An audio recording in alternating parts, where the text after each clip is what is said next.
Hey guys, I'm back. I know it's been over a week again.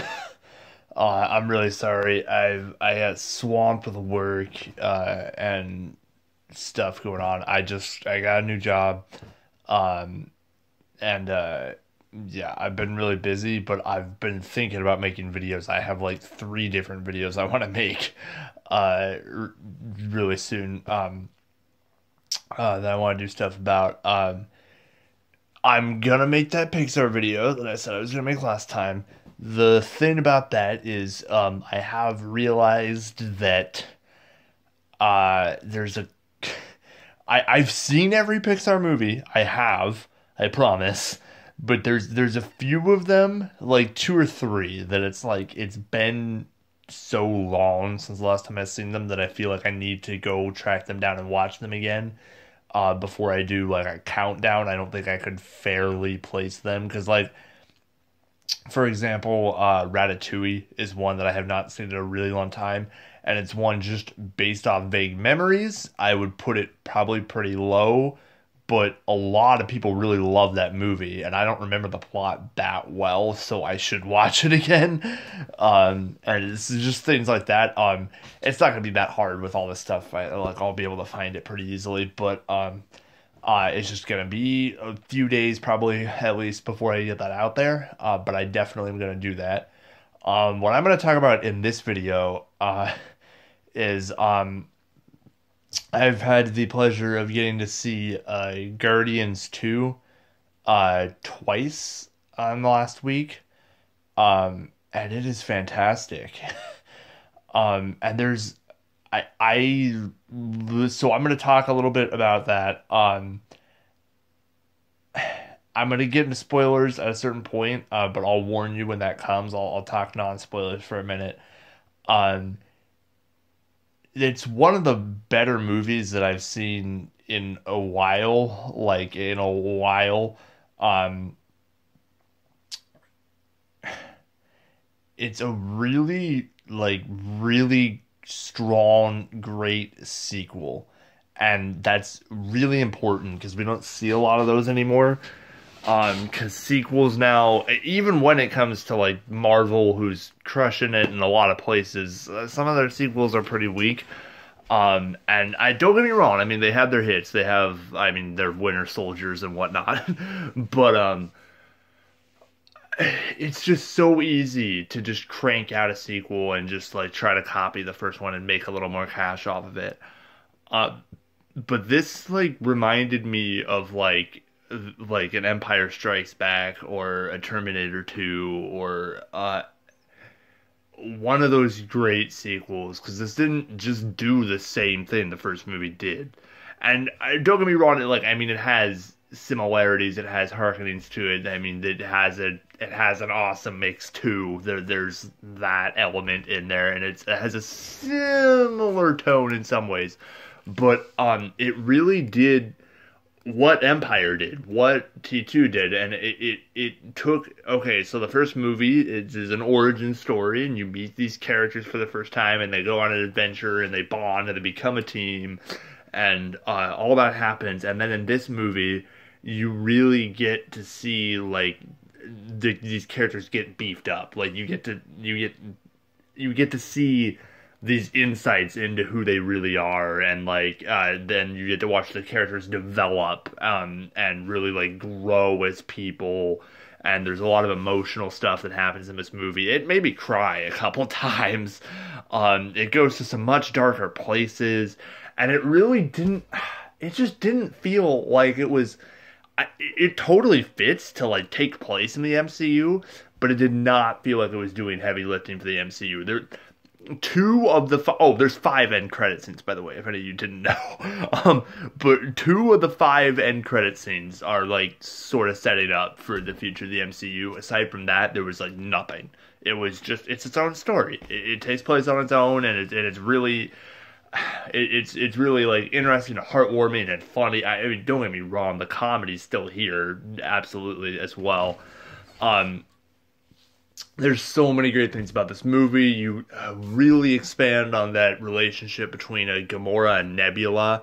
Nebula is a huge part of this movie, which she wasn't as much of in the last movie. And that's really awesome. And Karen Gillan kills it in that role. Yondu as well is a huge part of this movie. So Yondu, actually, funny enough, he probably has less screen time in this movie than he did in the last one, but he's more important when he is here than he was in the last one, for sure. Um, Kurt Russell as Ego, the Living Planet, was really cool. That was a really cool thing to see in this, is to them to like really introduce the concept of Celestials. And that's something that they did that technically was heavy lifting for the MCU, because that's a concept that's now out there that they can use later and not have to explain, because it was explained in this movie. But it wasn't like, it didn't feel like it was there to do that. Like it served its purpose in this story and was independent to it, and so it didn't feel like it was setting things up for the future, even though it kind of can. And so that was awesome. The use of the music in this one. So here's the soundtrack. I was thinking about this. The soundtrack in the first one is better technically. Like it's more interesting to listen to on your own. Like every song from the first one you could just listen to on your own and be like, yeah. Like outside of the movie. And that's true more so in the first one than it is in this one. But in this one, the songs really fit the mood of what they're going for in each scene. Like, and not that didn't happen in the first one. Like, that's a little step up, because the first one almost did that perfectly, but I felt like this one did it even better somehow. There was really great timing with I'm trying to think. Well, first of all, the opening has a great song. I don't mean, for those of you who've seen the movie, I don't mean the first like 2 minutes where they're on Earth. I mean the after that. That was fantastic. Okay, I'm gonna say this, and then I'm gonna get into spoilers. But I don't want to give away exactly what happens in the opening with them. But it's brilliantly done. It's like the background is what there's like crazy stuff going on in the background of the scene, and what you're focusing on is like totally insignificant and hilarious. And there's like an opening song and opening credits, and it's awesome. Anyway, so I'm gonna get into spoilers now. So spoiler warning. I'm gonna talk about a little bit more. But so now being in spoilers, the things that the other places I thought there was, so I thought that was brilliant. Obviously, the opening with Mr. Blue Sky with Baby Groot dancing and all that was awesome.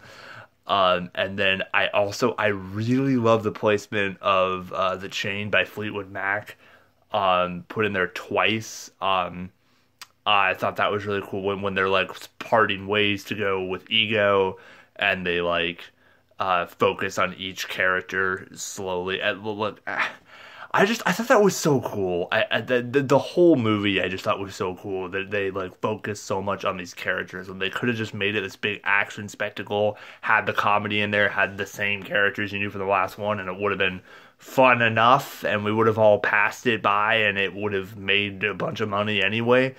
But they didn't do that. They allowed James Gunn to make his own movie again, and I'm just so grateful for that. That was such a fun ride. But anyway, so that placement, and then I really liked Southern Lights, and that's the song that's playing when Rocket is like in the forest and the Ravengers have found them, and he's doing the thing where he's like setting all the different traps and like messing with them.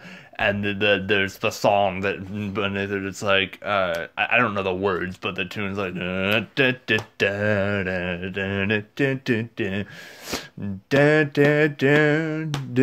it's like perfectly fits the mood. And then, obviously the ending with father son playing during Yondu's funeral was crazy. This movie's so great, guys. Yeah, no, the only critique I would have for it is it did have a little bit of that big action spectacle at the end that a lot of these movies get. But even that, like, it's being really, that's the one thing that's being criticized for by some people. And even that, like, I feel like they managed to do that in a different way than most of these movies have done it. Like, it was still that, but it wasn't the same that, if that makes sense. It was like, they managed to focus in on each one of the characters during the battle. You didn't just get lost, and there were stakes behind that battle. And so it like that was the right way to do it. In fact, yeah, to me that's not a critique. The one thing I will say is the stakes could have been set up a little more. I would have liked to see a little more development with Peter Quill and Ego. The turn was a little fast, but it still worked. It could have been better in that way, and that's about the only thing I could say that I would have liked to see different in this movie. Aside from that, it was like all I could have hoped for, and then some. So anyway, yeah. So I'm gonna watch those Pixar movies, and then I'm gonna make another countdown. You guys really like my MCU one? You didn't watch the the comic book movie one as much. So I don't know, maybe Pixar will interest you guys more. Maybe it won't. It interests me, so I'm gonna make a video about it, and hopefully some of you will watch it. Anyway, yeah, I will try to make that one come out quicker than this one came out, and for now, I will see all you guys next time. Bye-bye.